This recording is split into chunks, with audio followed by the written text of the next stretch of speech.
water sign, Cancer, Pisces, and Scorpio, kumusta po kayong lahat? Okay, so water sign, maraming salamat po sa walang sawang pagsubaybay sa ating pong daily horoscope. And kung ikaw ay bago pa lang sa ating channel, mag-subscribe na po kayo. And i-click mo na rin yung ating notification bell para lagi kang updated sa ating mga bagong upload. And sa mga interesado po sa ating private reading, wishing candle, cord cutting, ayan, i-message nyo na lang ako. Iwan ko yung link ng aking Facebook sa atin pong description box below. Okay, tignan natin guys. Focus ng energy po ni ni water sign ngayon.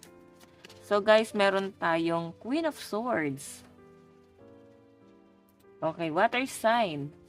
Honest, protective, and quirky. So, I think yung iba sa inyo to kasi, si Queen of Swords, matalino to. At saka, masyadong independent. Okay? Pero minsan kasi guys, kahit sobrang independent na ng mga water sign, minsan napanghihinaan pa rin kayo ng loob, minsan parang baluktot pa rin yung mga katwiran nyo, or kung meron kang gustong i-pursue na pwedeng naiisip mo water sign na tama yun at yun ang nararapat. Minsan parang yes, kahit tama yun, parang hindi siya tamang gawin. Hindi pa siya tamang gawin ngayon. Hindi pa siya nararapat ngayon. Okay, so ang sinasabi dyan guys, kung meron kang dapat malaman or kung gusto mo guys magpaka-honest, ang sinasabi dito, kailangan mas protektahan mo yung sarili mo. Pwedeng nandun ka na sa point na yon na kailangan protektahan mo yung energy mo, yung judgment ng mga tao sa paligid mo. Pwede kasi guys na bumalik sa inyo eh. Okay? For example, binitawan mo, tapos babalik lang din sa inyo. Pwede yung mga binitawan mo is yung mga masasakit, mga blockages, negative energy, kung ano man yung nailabas mo sa sarili mo, pwedeng babalik sa inyo kung hindi mo to guys magagamit ng maayos. So, yung focus ng energy nyo guys, independent ka. Pero, yun nga, minsan, napanghihinaan ka ng loob. Kahit minsan parang, eto ha, kasi tignan nyo yung swords, nanlambot siya doon. So, may mga pinaglalaban ang mga water sign na parang hindi na dapat pinaglalaban pa. Ganun yung nasasagap ko rito guys. Hindi siya nararapat ipaglaban. Hindi worth it. Sino ba yung pinaglalaban mo? Huwag mong ipilit yung sarili mo doon.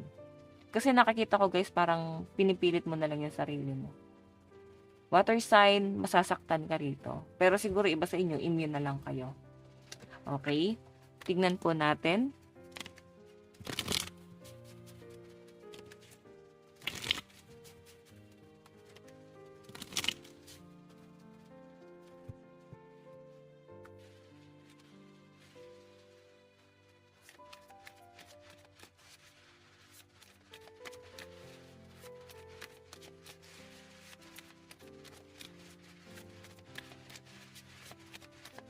Tignan po natin.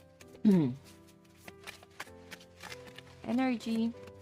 Meron tayong back to basic. Water sign. Parang balik na naman kayo sa dati. Pero pwede kasi water sign na nandun ka na. Nandun ka na, parang pwedeng success. Ang daming opportunity dumarating, pero I think hindi nyo ginrab yung opportunity na yan. So, nakikita ko guys sa parang bumabalik ka ulit sa dati. Or pwede itong back to basic na to guys is new beginning para sa inyo. Kasi ito harvesting ang daming prutas oh. Tapos yung sun guys is yung sunflower is nagre-represent siya ng new beginning. Okay, so I think itong back to basic na to, parang mafe-feel mo na bagong tao ka. Okay, tignan po natin. Meron tayong I am always a child. Okay. Meron tayong go get some fresh air.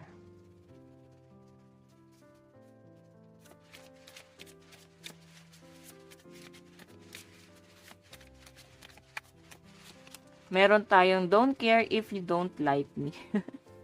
So, water sign.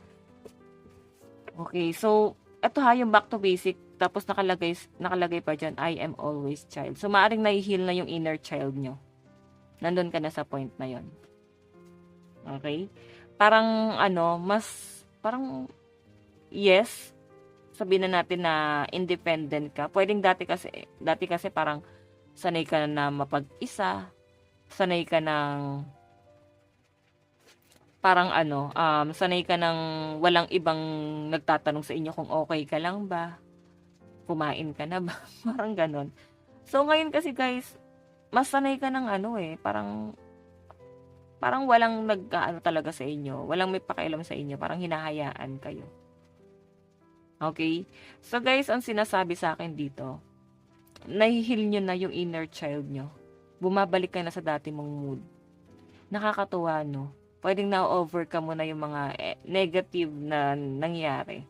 Sabihin natin yes, nandun pa rin yung sakit, pero kahit papaano guys, hindi na gano'n kasakit. So eto guys, kahit papaano nakakasagap ka na ng mga ng fresh air, puwedeng good vibes, okay. May mga bagay din dito guys na matututunan mo na hindi lahat dapat pinipilit, lalo kung ayaw naman nila sa inyo, okay. Wag niyo na guys ipilit pa. Tignan po natin.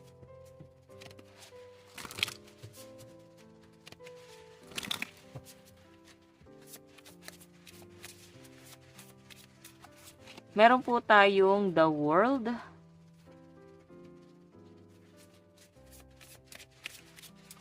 Meron tayong Treatment.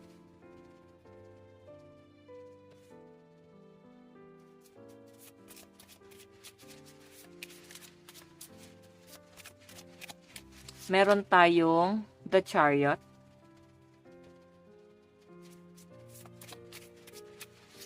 Meron tayong Book Cut.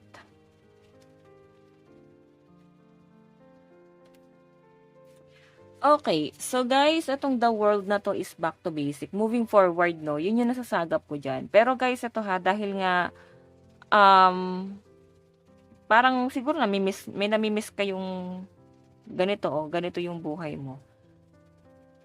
Okay, namimiss mo yung ingay, makakalat, may namimiss kang tao. Okay, yun yung mas malinaw na nasasagap ko dyan, guys. Etong back to basic na to, siguro, new beginning din kasi siya guys pero I think mas malinaw siya sa ano kahit bumabalik ka na sa nakaraan, natatawa ka na lang. Pwedeng yung memories na yon, yung tanging hawak-hawak mo para maging masaya ka. So ito guys, I am always a child treatment. O yung iba sa inyo, parang may sakit dito na parang hindi na nawala sa inyo. Okay? Or pwedeng may nagkakasakit sa family. Okay, so guys, etong Get Some Fresh Air, The Chariot. Ang bilis no, baka meron kayong biglang lakad, may pupuntahan kayo, makasagap ka ng sariwang hangin, ganon. And don't care if you don't like me, tapos Book Cut. Okay, gagawin mo yung mga bagay na gusto mo. Pero minsan guys, kailangan maging malambot pa rin. I-consider pa rin natin yung mga tao sa paligid natin. Like, i-consider natin yung mga magagandang pumapasok or nangyayari sa buhay natin. Huwag na guys yung mga negative. Okay, sabi ko nga sa inyo guys, ayan no, masyado ka ng matapang. Baka akala mo lang matapang ka. Yun lang yung pinapakita mo sa ibang tao. Pero hindi ka dapat ganyan. Kailangan matuto pa rin tayo guys tumanggap ng mga negative pagkatalo. Magpakumbaba. Okay? Advice. Meron tayong Beach Fire, stand up for yourself. So, may nakikita talaga ako dito guys, independent to. Parang mas, alam mo yun, parang tumatayo ka talaga sa sarili mong mga paa guys. Yan yung mas malinaw na nasasagap ko. So, lucky number nyo guys is 16 and 26. Water sign, ito lang po ang inyong reading bukas po ulit. God bless and love you all. Bye-bye po.